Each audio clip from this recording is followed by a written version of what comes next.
English tutorial চ্যানেলে সকলকে স্বাগত জানাই। আজ তোমাদের সাথে যে টপিকটা শেয়ার করতে চাই সেটা হলো হ্যাজ গন ভার্সেস ইজ গন। টপিকটা অনেক শিক্ষার্থীর কাছে খুব কনফিউজিং যে হ্যাজ গন আর ইজ গন এদের মধ্যে পার্থক্যটা কি আর কখন ইউজ করব।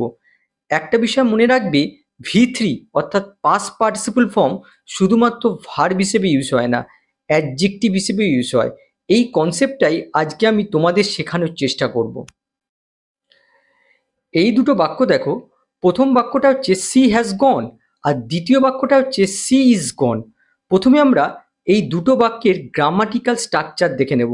প্রথম বাক্যে লক্ষ্য করো, এখানে দেখো হ্যাজের সাথে গো ভার্বের V3 অর্থাৎ পাস্ট পার্টিসিপল ফর্ম বসেছে। এই স্ট্রাকচারটা আমরা সকলেই জানি, এটা হচ্ছে প্রেজেন্ট পারফেক্ট স্ট্রাকচার। কোনো ঘটনা রিসেন্টলি ঘটে গেছে এমন সেন্সে আমরা প্রেজেন্ট পারফেক্ট ইউজ করি। গন এখানে মেন ভার্ব আর এখানে দেখো অ্যাকশনকে ফোকাস করা হচ্ছে। এবার দ্বিতীয় বাক্যটা দেখো, দ্বিতীয় বাক্যে দেখো এই বি ভার্বের সাথে গো ভার্বের V3 ফর্ম বসেছে। দেখে কি মনে হচ্ছে যে এটা প্যাসিভে রয়েছে, কিন্তু আসল কথা হলো এটা প্যাসিভে নেই। গন এখানে পাস্ট পার্টিসিপল অ্যাডজেক্টিভের কাজ করছে। গনটা এখানে এই সাবজেক্ট সি এর স্টেট বা অবস্থাকে ডেসক্রাইব করছে। সাবজেক্টের স্টেট বা অবস্থাকে এমফ্যাসিস বা ফোকাস করা হচ্ছে কিসের মাধ্যমে? এই পাস্ট পার্টিসিপল অ্যাডজেক্টিভের মাধ্যমে। শুধু গন বলে নয়, যে কোনো অ্যাডজেক্টিভ যদি বি ভার্বের পরে থাকে তাহলে সেই অ্যাডজেক্টিভটা সাবজেক্টের স্টেট বা অবস্থাকে ডেসক্রাইব করে। বিষয়টা ভালোভাবে বোঝার জন্য আমি কিছু এক্সাম্পল দিয়েছি, লক্ষ্য করো। সে বিয়ে করেছে বা তার বিয়ে হয়ে গেছে, এখানে দেখো কোনো অ্যাকশন হয়েছে। আমরা লিখতে পারি সি হ্যাজ ম্যারিড অথবা সি হ্যাজ গট ম্যারিড। এখানে দেখো অ্যাকশনকে ফোকাস করা হচ্ছে। কিন্তু এই বাক্যটা দেখো, সে বিবাহিত, এখানে দেখো কোনো অ্যাকশন হচ্ছে না, সাবজেক্টের স্টেট বা অবস্থাকে বোঝাচ্ছে। সাবজেক্ট কেমন? সাবজেক্ট হচ্ছে বিবাহিত। আমরা লিখতে পারি সি ইজ ম্যারিড, এখানে দেখো ম্যারিড হচ্ছে পাস্ট পার্টিসিপল অ্যাডজেক্টিভ আর এই অ্যাডজেক্টিভটা দেখো সাবজেক্টের স্টেট বা অবস্থাকে ডেসক্রাইব করছে। তারপর দেখো সে খেলায় অংশগ্রহণ করার জন্য উত্তেজিত। She is excited to participate in the game. সাবজেক্টের অবস্থা কেমন? সাবজেক্ট হচ্ছে উত্তেজিত। এখানে দেখো এক্সাইটেড হচ্ছে পাস্ট পার্টিসিপল অ্যাডজেক্টিভ আর এই অ্যাডজেক্টিভটা এই সাবজেক্টের স্টেট বা অবস্থাকে ডেসক্রাইব করছে। পরেরটা দেখো, আমি এটার সম্বন্ধে সম্পূর্ণ বিভ্রান্ত ছিলাম। I was totally confused about it. আমি কেমন ছিলাম? সম্পূর্ণ বিভ্রান্ত ছিলাম। দেখো কনফিউজড হচ্ছে পাস্ট পার্টিসিপল অ্যাডজেক্টিভ আর এই অ্যাডজেক্টিভটা এই সাবজেক্টের স্টেট বা অবস্থাকে ডেসক্রাইব করছে। এখানে কিন্তু কোনো অ্যাকশন হচ্ছে না, এখানে সাবজেক্টের জাস্ট স্টেট বা অবস্থাকে ফোকাস করা হচ্ছে। আরও কিছু এক্সাম্পল দেখো, সে বিরক্ত হচ্ছিল। She was getting bored. সে কেমন হচ্ছিল? বিরক্ত হচ্ছিল। দেখো বোর্ড হচ্ছে পাস্ট পার্টিসিপল অ্যাডজেক্টিভ, এই অ্যাডজেক্টিভটা এই সাবজেক্টকে ডেসক্রাইব করছে, সাবজেক্টের স্টেট বা কন্ডিশনকে ডেসক্রাইব করা হচ্ছে। পরেরটা দেখো, পেপারগুলো সই করা আছে।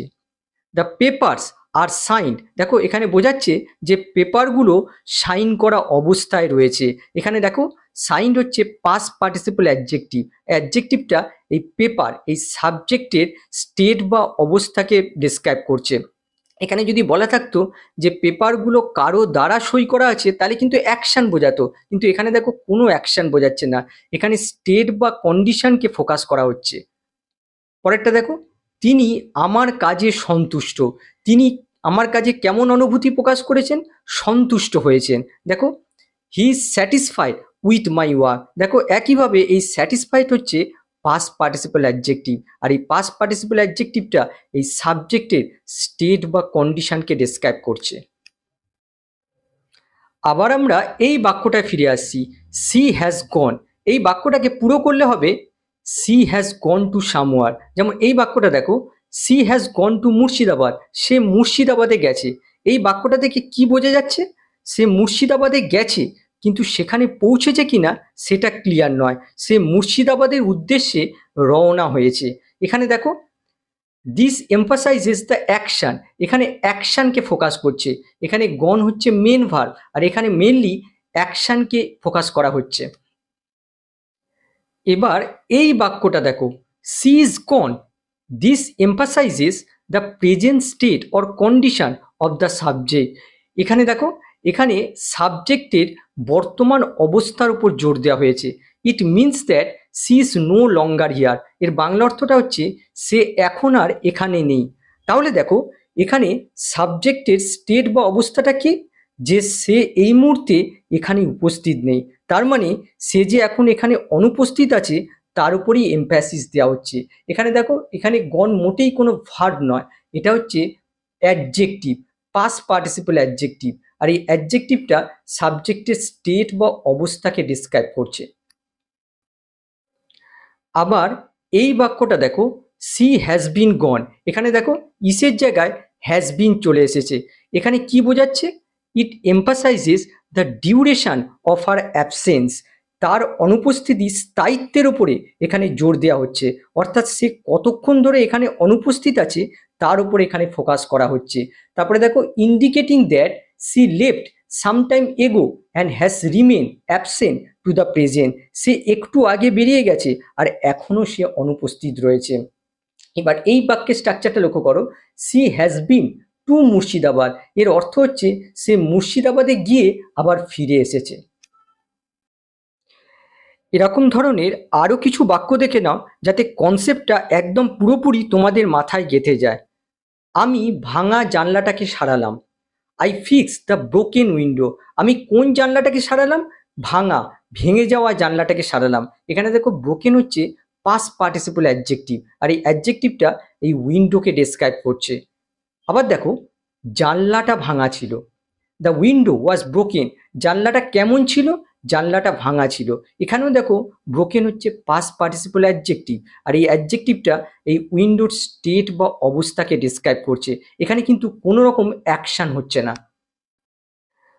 আবার দেখো, জানলাটা ঝড়ের দ্বারা ভেঙে গিয়েছিল, the window was broken by the storm. এখানে দেখো কোনো অ্যাকশন হচ্ছে, এখানে প্যাসিভ স্ট্রাকচার ইউজ হয়েছে, আর এই ব্রোকেনটা এখানে ভার্ব।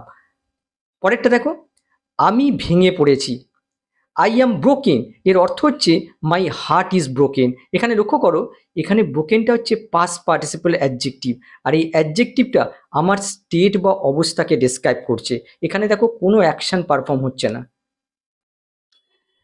নেক্সট দেখো, আমার বাড়ির কাজ প্রায় শেষ, my homework is almost done. এখানে ডানের অর্থ হচ্ছে ফিনিশড অর ওভার। এখানে লক্ষ্য করো, ইজ ডান এটা কিন্তু কোনো প্যাসিভ স্ট্রাকচার নয়।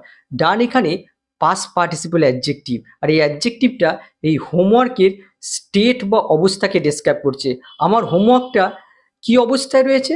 প্রায় শেষের দিকে রয়েছে। তার মানে এখানে সাবজেক্টের স্টেট বা অবস্থাকে ডেসক্রাইব করছে, এখানে কোনো রকম অ্যাকশন হচ্ছে না।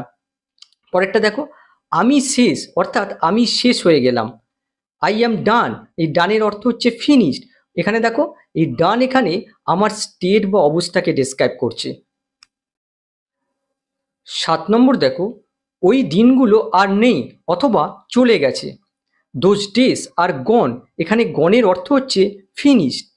এই মুহূর্তে ওই দিনগুলো যে অনুপস্থিত বা আর কখনো আসবে না তার উপর এমফ্যাসিস দেওয়া হচ্ছে। এখানে লক্ষ্য করো, আর গন এটা কিন্তু কোনোভাবেই প্যাসিভ স্ট্রাকচার নয়। গন এখানে পাস্ট পার্টিসিপল অ্যাডজেক্টিভ, আর এই অ্যাডজেক্টিভটা এই ডে নাউনের স্টেট বা অবস্থাকে ডেসক্রাইব করছে। পরেরটা দেখো, আমি বিভ্রান্ত। আমরা লিখতে পারি আই অ্যাম লস্ট। এখানে লস্টের অর্থ হচ্ছে কনফিউজড। লস্ট হচ্ছে পাস্ট পার্টিসিপল অ্যাডজেক্টিভ, আর এই অ্যাডজেক্টিভটা এই সাবজেক্টের স্টেট বা অবস্থাকে ডেসক্রাইব করছে। 9 নম্বর দেখো, হায় রে সে চলে গেছে। এখানে চলে গেছে বলতে মারা যাওয়া সেন্সে ইউজ হয়েছে। দেখো, অ্যালাস হি ইজ গন। এখানে গড বলতে ডেড বোঝাচ্ছে। আবার অনেক সময় আমরা বলে থাকি আমার ফোনটা গেল রে। ফোনটা হয়তো হাত থেকে পড়ে গেছে, বা অন্য কোনো কারণে আমরা অনেক সময় বলি আমার ফোনটা গেল রে। তাহলে ইংরেজিতে বলতে পারি মাই ফোন ইজ গন। এখানে গন ফিনিশড সেন্সে ইউজ হয়েছে।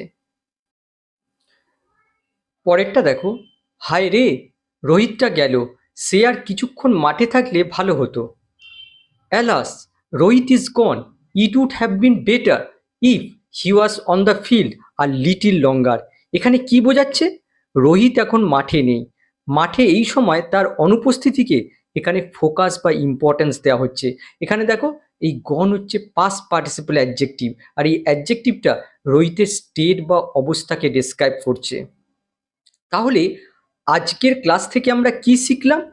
বি ভার্বের পরে যদি পাস্ট পার্টিসিপল ফর্ম কোনো সাবজেক্টের স্টেট বা অবস্থাকে ডেসক্রাইব করে, তাহলে সেই পাস্ট পার্টিসিপলটা কোনো প্যাসিভ ভার্ব নয়, সেটা আসলে অ্যাডজেক্টিভ।